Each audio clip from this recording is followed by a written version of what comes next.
मनोज जरांगे यांनी घोषणा केलेली होती की 3 तारखेला उमेदवार जाहीर करण्यात येतील आणि मग 4 तारखेला ज्यांचं नाव जाहीर करण्यात आलेलं नाहीये तरीही ज्यांनी उमेदवारी अर्ज भरलेला आहे त्यांनी 4 तारखेला आपला उमेदवारी अर्ज मागे घ्यायचा। आता मनोज जरांगे यांनी अनेकांना याआधी सांगितलं होतं की ज्यांना ज्यांना शक्य आहे त्या सगळ्यांनी फॉर्म भरा, मी सांगेन तो उमेदवार असेल, बाकीच्यांनी फॉर्म परत घ्या। स्वयंघोषित मराठा मालक मनोज जरांगे यांच्या या आदेशानंतर अनेक इच्छुक उमेदवारांनी म्हणजे एका मतदारसंघामध्ये 40-40, 50-50 जणांनी फॉर्म भरलेले आहेत। मात्र आज 3 तारखेला मनोज जरांगे यांनी अनेकांच्या आमदार बनण्याच्या स्वप्नावर पाणी फेरलेलं आहे। ते कसं हे आजच्या व्हिडिओमधून तुम्हाला स्पष्टपणे जाणवेल। तेव्हा आजचा व्हिडिओ अजिबात चुकू नका, आजचा व्हिडिओ पूर्ण बघा। आजचा व्हिडिओ आणि मूळ मुद्दा सुरू करण्या अगोदर तुम्हाला छोटीशी विनंती, हिंदू प्रपंच या YouTube चॅनलला सुद्धा मजबूत सबस्क्राईब करून आपल्या हिंदू मित्र परिचितांमध्ये भरपूर शेअर करा आणि त्यांना देखील हिंदू प्रपंचशी जोडले जाण्यासाठी आवाहन करा। अजून जर महाप्रपंच या YouTube चॅनलला सबस्क्राईब केलं नसेल तर लगेच सबस्क्राईब करा, सोबतच बेल आयकॉन सुद्धा प्रेस करा, म्हणजे राजकीय विश्लेषणाचे आमचे नवनवे व्हिडिओज सगळ्यात अगोदर तुमच्यापर्यंत पोहोचतील। चला तर आता मुख्य मुद्द्याला, मूळ विषयाला सुरुवात करूया। काही दिवसांपूर्वी मनोज जरांगे यांनी मराठा समाजाला आवाहन केलं होतं की ज्यांना ज्यांना शक्य आहे त्यांनी निवडणुकीमध्ये फॉर्म भरा। कशासाठी? तर मराठ्यांना आरक्षण मिळावं, मराठ्यांना न्याय मिळावा यासाठी। मात्र त्यानंतर सर्वांसोबत उघड बैठका करणारे मनोज जरांगे यांनी 2019ला मराठ्यांच्या आरक्षणाच्या विरोधामध्ये हायकोर्टामध्ये याचिका दाखल करणाऱ्या इम्तियाज जलील यांच्यासोबत गुप्त बैठक केली। मुस्लिमांचे मौलाना सज्जाद नुमानी यांच्यासोबत सुद्धा गुप्त बैठक केली। बंद खोलीत बंद दरवाजा आड चर्चा केली। ती चर्चा काय होती हे त्यांनी आजपर्यंत उघड केलेलं नाहीये, कोणालाही कळू दिलेलं नाहीये। त्यानंतर मनोज जरांगे यांनी मराठा समाजाला आवाहन केलं की आता कोणीही अंतरवली सराटी येथे यायचं नाही, अजिबात इकडे फिरकायचं नाही। का? कारण आता सज्जाद नुमानी आणि काही दलित नेत्यांसोबत माझी बैठक होणार आहे। आता या बैठकीमध्ये मनोज जरांगे काय बोलणार आहेत हे मराठा समाजाला कदाचित कळू नये, यासाठीच मनोज जरांगे यांनी मराठा समाजातील तरुणांना, इच्छुक उमेदवारांना अंतरवली सराटी येथे येण्यापासून मज्जाव केला आणि त्यांना नाकारलं। आता आज 3 तारखेला मनोज जरांगे यांनी आपले उमेदवार घोषित केले। मात्र यापूर्वी मनोज जरांगे यांनीच सांगितलेलं होतं की ज्यांना ज्यांना शक्य आहे त्यांनी फॉर्म भरा। अनेकांना असं वाटलेलं होतं की विधानसभा निवडणुकीमध्ये मनोज जरांगे यांच्यातर्फे जास्तीत जास्त उमेदवार देण्यात येतील। मात्र या अगोदरच मनोज जरांगे यांनी सुतोवाच केलेलं होतं की जिथून निवडून येतील आपण तिथेच उमेदवार देणार आहोत आणि जिथून निवडून येण्याची शक्यता नाहीये तिथे महायुतीचे उमेदवार पाडणार आहोत, आणि त्याचप्रमाणे मनोज जरांगे वागलेले आहेत। मनोज जरांगे यांनी मराठा तरुणांना फॉर्म भरायला सांगितलं। शेकडो लोकांनी, शेकडो मराठा उमेदवारांनी फॉर्म भरले। मात्र आज उमेदवार जाहीर करत असताना मनोज जरांगे यांनी अत्यंत कमी जागांवर उमेदवार जाहीर केलेले आहेत। जालना जिल्ह्यामध्ये मंठा परतूर या 2 ठिकाणी उमेदवार दिलेले आहेत। बीड जिल्ह्यामध्ये केज या मतदारसंघामध्ये 1 उमेदवार दिलेला आहे। संभाजीनगरच्या उबाठा गटाच्या एका उमेदवाराला त्यांनी पाठिंबा दर्शवलेला आहे, आपला उमेदवार उभा केलेला नाहीये। तर कन्नड मतदारसंघामध्ये त्यांनी 1 उमेदवार दिलेला आहे आणि फुलंब्री मतदारसंघामध्ये सुद्धा त्यांनी 1 उमेदवार दिलेला आहे। एवढ्यावरच मनोज जरांगे थांबलेले आहेत का? अजिबात नाही। गंगापूर विधानसभा मतदारसंघातून भारतीय जनता पक्षाचे विद्यमान आमदार आणि पुन्हा एकदा आमदारकीसाठी लढणारे प्रशांत बंब यांच्या विरोधामध्ये मनोज जरांगे यांनी मोहीम उघडलेली आहे। उमेदवार न देता प्रशांत बंब यांना मराठा समाजाने पाडावं असं आवाहन मनोज जरांगे यांच्यातर्फे करण्यात आलेलं आहे। याचा सरळ अर्थ आणि मतितार्थ स्पष्ट आहे की मनोज जरांगे हे शरद पवार यांचेच कळसूत्री बाहुले आहेत आणि महायुतीचं मतदान घटावं, महायुतीचे उमेदवार पडावेत आणि भकास आघाडी या महाराष्ट्राच्या भोकांडी बसावी याचसाठी गेल्या 13-14 महिन्यांपासून मनोज जरांगे दिवस रात्र प्रयत्न करत आहेत। मनोज जरांगे यांनी सुरुवातीला आक्रमक होऊन देवेंद्र फडणवीस आणि भारतीय जनता पक्षाला शिव्याशाप देऊन बघितल्या। त्यानंतर त्यांनी सज्जाद नोमानी, इम्तियाज जलील यांच्यासारख्या वक्फ बोर्डाच्या पाठीराख्यांचं समर्थन सुद्धा घेतलं आणि त्यांना समर्थन सुद्धा दिलं. पण नियती कशी विचित्र खेळ खेळते बघा मित्रांनो. मिरज येथून राजरत्न आंबेडकर, म्हणजेच हे तेच राजरत्न आंबेडकर आहेत जे सज्जाद नोमानी यांच्यासोबत, मनोज जरांगे यांच्यासोबत संयुक्त पत्रकार परिषदेमध्ये सहभागी होते. मिरज मतदारसंघामधून यांनी आपला फॉर्म भरलेला होता. मात्र या राजरत्न आंबेडकर यांचा फॉर्म कायदेशीर बाबी पूर्ण न केल्यामुळे रद्दबातल करण्यात आलेला आहे आणि अशा प्रकारे विधानसभा निवडणूक न लढताच मनोज जरांगे यांचा पहिला पराभव झालेला आहे राजरत्न आंबेडकर यांच्या रूपानं.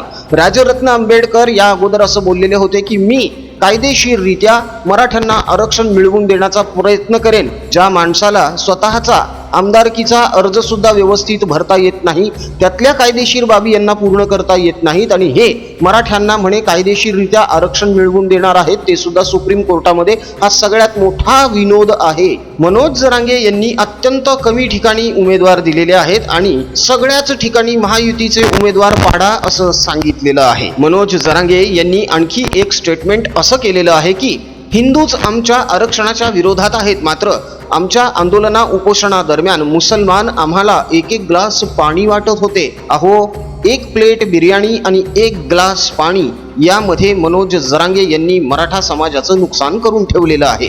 आता मनोज जरांगे यांनी हे एकदा स्पष्ट करून घ्यायला हवं की त्या बिर्याणीमध्ये आणि त्या वाटलेल्या पाण्यामध्ये हे थुंकलेले होते का? कारण प्रत्येक अन्नपदार्थ थुंकूनच इतरांना खाऊ घालायचा याचे यांचे अनेक व्हिडिओज सोशल मीडियावर प्रचंड व्हायरल झालेले आहेत. भाजप द्वेषापायी, देवेंद्र फडणवीस यांच्या द्वेषापायी मनोज जरांगे यांनी मराठा समाजाला मुस्लिमांच्या चरणांवर नेऊन ठेवण्याचं महान कार्य केलेलं आहे. पण आता मराठा समाजातूनच अनेक जण मनोज जरांगे यांना प्रश्न करत आहेत की तमाम मराठ्यांबद्दल निर्णय घेण्याचा एकाधिकार तुम्हाला दिलाय कोणी? सगळ्या मराठ्यांच्या बाबतीमधले निर्णय घेण्याचे सगळे अधिकार तुम्हाला कोणी दिलेत हो? तुम्ही स्वतःला मराठ्यांचे मालक समजू नका, तुम्ही स्वतःला मराठ्यांचे देव समजू नका, असे काही सुशिक्षित मराठा तरुण सोशल मीडियावर मनोज जरांगे यांच्या नेतृत्वाबद्दल प्रश्नचिन्ह उभं करत बोलत आहेत. या दरम्यान एक सगळ्यात आश्चर्यकारक गोष्ट अशी घडलेली आहे की राजरत्न आंबेडकर, सज्जाद नोमानी यांच्यासोबत मनोज जरांगे यांनी जी संयुक्त पत्रकार परिषद घेतली त्यावर आरक्षणाबद्दल एक शब्दही हे बोललेले नाहीत. हे फक्त आणि फक्त राजकारणावरच बोलत बसलेले होते. तेव्हा राजरत्न आंबेडकर असो किंवा सज्जाद नोमानी असो, यांना मराठ्यांना आरक्षण मिळालं काय, नाही मिळालं काय, काहीही फरक पडत नाही. उलट आता मनोज जरांगेंना पुढं करून मुस्लिमांना आरक्षण कसं मिळवता येईल यासाठी सज्जाद नोमानी प्रयत्न करणार. आणि मनोज जरांगे यांनी तर अगोदरच सरकारला धमक्या दिलेल्या आहेत की मुसलमानांना सुद्धा ओबीसी मधून आरक्षण द्या, तो त्यांचा अधिकार आहे आणि तुम्ही देत कसे नाही तेच बघतो मी आता. अरे, सरकारला वारंवार धमक्या देण्याचा अधिकार यांना कोणी दिलेला आहे? पण मजेची गोष्ट बघा मित्रांनो, 20 तारखेला मतदान झाल्यानंतर कोणतं तरी एक सरकार सत्तेत येणार आहे. एक तर महायुती येणार आहे, नाहीतर महाभकास आघाडी तरी येणार आहे. ठीक आहे, मग 20 तारखेनंतर महायुती जर सत्तेत आली, ते तर होणारच आहे, महायुती जर सत्तेत आली तर हे मनोज जरांगे यांना अजिबातच भीक घालणार नाहीत. आणि महाभकास आघाडी जर सत्तेत आली तर शरद पवार काय, उद्धव ठाकरे काय किंवा काँग्रेस काय, हिंग लावून सुद्धा मनोज जरांगे यांना विचारणार नाहीये. त्यामुळे मनोज जरांगे 20 तारखेनंतर काय करणार याकडे सगळ्यांचं लक्ष लागून आहे. तसंही मनोज जरांगे राजकारणाचा खेळ खेळत आहेत आंदोलनाच्या आडून, हे आता सगळ्यांच्या लक्षात आलेलं आहे. त्यामुळेच मनोज जरांगे यांच्या पाठीमागची गर्दी ओसरायला सुरुवात झालेली आहे. आणि याच वैफल्यातून मनोज जरांगे यांनी मध्यंतरी रडारड सुद्धा केली. उद्धव ठाकरे यांच्याप्रमाणेच मगरीचे अश्रू ढाळून मराठा समाजाची सहानुभूती मिळवता येते का, यासाठी मनोज जरांगे यांनी जोरदार प्रयत्न करून बघितला. पण मनोज जरांगे यांचा ढोंगीपणा अनेकांच्या लक्षात येतो आहे. त्याचं कारण असं आहे की सभा संपल्यानंतर, मराठवाड्यातलीच घटना आहे, मराठवाड्यामध्ये एक विराट सभा संपल्यानंतर सगळेजण जेव्हा घरी परतत होते, मराठा समाजातील बंधू भगिनी माता सगळे जेव्हा घरी परतत होते, तेव्हा त्या गर्दीमध्ये 2 मराठा युवकांचा मृत्यू झाला. त्याच्या दुसऱ्याच दिवशी मनोज जरांगे क्रिकेट खेळताना दाखवले गेले. मनोज जरांगे यांना मराठा समाजातील तरुणांच्या मृत्यूचं काहीही सोयरसूतक नाही. हा माणूस त्या 2 मराठा तरुणांच्या मृत्यूनंतर क्रिकेट खेळताना दिसला होता. विचार करा, यांच्या सभेसाठी आलेले 2 मराठा तरुण दुर्दैवाने मृत्युमुखी पडले. त्याचं वाईट या माणसाला अजिबातच वाटलं नाही. त्या घटनेवर एक चकार शब्द सुद्धा मनोज जरांगे बोललेले नाहीत. यातूनच कळून चुकतं की मनोज जरांगे यांना मराठा समाजाशी, मराठा लेकरांशी, गरजवंत गोरगरीब मराठा समाजाशी काहीही देणं घेणं नाही. यांना आरक्षणाशी सुद्धा काहीही देणं घेणं नाही. मनोज जरांगे यांच्यावर कोट्यावधी रुपये आंदोलनाच्या दरम्यान घेतल्याचा आरोप काही जण करत आहेत आणि यामध्ये शंका उपस्थित व्हायला भरपूर वाव आहे मित्रांनो. मनोज जरांगे यांना खरंच जर मराठ्यांच्या लेकरांचं कल्याण करायचं असतं तर मनोज जरांगे यांनी 288 ठिकाणी आपले उमेदवार जाहीर केलेले असते. आता सगळ्यात मोठी गडबड लक्षात घ्या मित्रांनो, मनोज जरांगे यांनी जे उमेदवार जाहीर केलेले आहेत त्या उमेदवारांचं चिन्ह कोणतं आहे हे जाहीर झालेलं नाहीये. त्या उमेदवारांचं नाव काय आहे हे सुद्धा स्पष्टपणे जाहीर झालेलं नाहीये. अशा परिस्थितीमध्ये ते प्रचार कसा करणार आहेत? हे काय प्रत्येक घरामध्ये जाऊन आता सांगत बसणार आहेत का की आम्हाला मनोज जरांगे यांचा पाठिंबा आहे, आम्हाला मतदान करा म्हणून? आणि जर असं यांनी केलं तर ओबीसी यांना मतदान करतील का? ज्या ओबीसी समाजाला मराठा आंदोलनाच्या दरम्यान मनोज जरांगे यांनी अत्यंत पातळी सोडून शिवीगाळ केलेली आहे, तो ओबीसी समाज मनोज जरांगे यांच्या उमेदवाराला कितपत समर्थन देईल आणि मतदान करेल याचा विचार एकदा मनोज जरांगे यांनी करायला पाहिजे होता. मनोज जरांगे असं म्हणतात की राजकारणामध्ये जर जिंकायचं असेल, निवडणुका जर जिंकायच्या असतील तर सर्व जाती धर्माचे लोक आपल्या सोबत आले पाहिजेत. ही अक्कल ओबीसींना शिव्या देत असताना का आली नाही?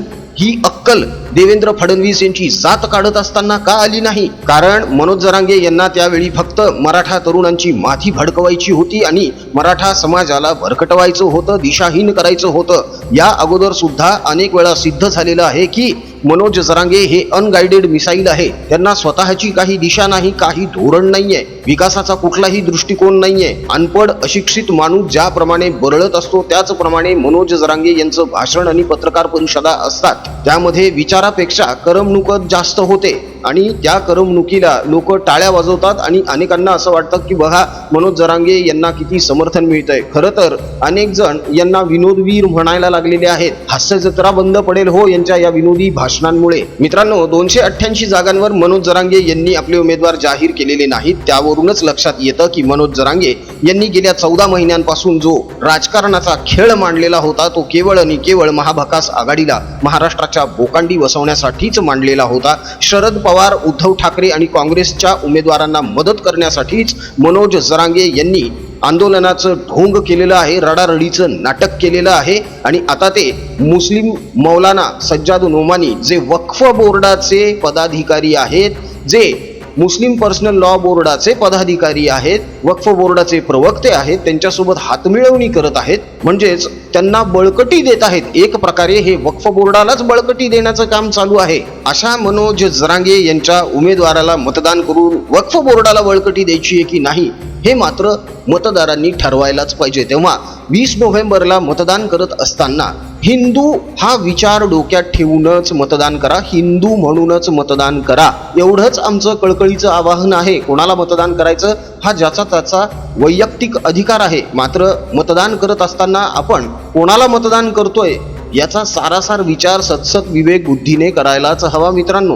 हिंदूंची एकजूट वाढावी यासाठीच सर्वतोपरी आमचे प्रयत्न सुरू आहेत आणि म्हणूनच आम्ही म्हणजेच आपल्या या प्रपंच परिवाराने हिंदू प्रपंच हे नवकोरं यूट्यूब चॅनल चालू केलेलं आहे, ज्याची लिंक या व्हिडिओच्या डिस्क्रिप्शन बॉक्समध्ये देण्यात आलेली आहे. त्या लिंकला क्लिक करा आणि हिंदू प्रपंच या यूट्यूब चॅनलला सुद्धा जोरदार सबस्क्राईब करून आपल्या हिंदू मित्र परिचितांमध्ये आवर्जून शेअर करा आणि त्यांना सुद्धा हिंदू प्रपंचशी जोडले जाण्यासाठी आवाहन करा. अजूनही जर महाप्रपंच या यूट्यूब चॅनलला सबस्क्राईब केलं नसेल तर लगेच सबस्क्राईब करा, बेल आयकॉन सुद्धा प्रेस करा, म्हणजे राजकीय विश्लेषणाचे आमचे नवनवे व्हिडिओ सगळ्यात अगोदर तुमच्यापर्यंत पोहोचतील. मराठा समाजाचं जर खरंच कल्याण करायचं होतं तर मनोज जरांगे यांनी जास्तीत जास्त उमेदवार देण्याचा प्रयत्न करायला पाहिजे होता. फार तर काय झालं असतं, अनेक उमेदवार पडले असते ना, पण अनेक जिंकून सुद्धा येऊ शकले असते ना. राजकारणात काहीही होऊ शकतं, निवडणुकीत काहीही होऊ शकतं, मात्र मनोज जरांगे यांनी असं केलेलं नाहीये. मनोज जरांगे यांनी ज्या 50-50 उमेदवारांना अर्ज भरायला लावले त्यांच्या स्वप्नावर पाणी फेरलं गेलेलं आहे. त्यांना वाईट वाटणार आहे आणि कदाचित असं होण्याची शक्यता आहे की मनोज जरांगे यांच्या आवाहनानंतर सुद्धा हे लोक आपला अर्ज मागे घेणार नाहीत. या बाबतीमध्ये तुमचं काय मत आहे मित्रांनो, हे कमेंटमध्ये कळवायला अजिबात विसरू नका. आमचा कमेंट बॉक्स त्यासाठी आतुरतेने वाट बघतोय, तेव्हा पटापट कमेंट करायला सुरुवात करा. राजकीय बातम्या, राजकीय घडामोडी, राजकीय अपडेट्स रंगतदार पद्धतीने जाणून घेण्यासाठी बघत रहा महाप्रपंच. पुन्हा भेटूया पुढच्या व्हिडिओमध्ये. जय हिंद, जय महाराष्ट्र, वंदे मातरम, जय शिवराय, जय शंभूराजे, जय जगदंब, जय भवानी, भारत माता की जय, जय श्रीराम.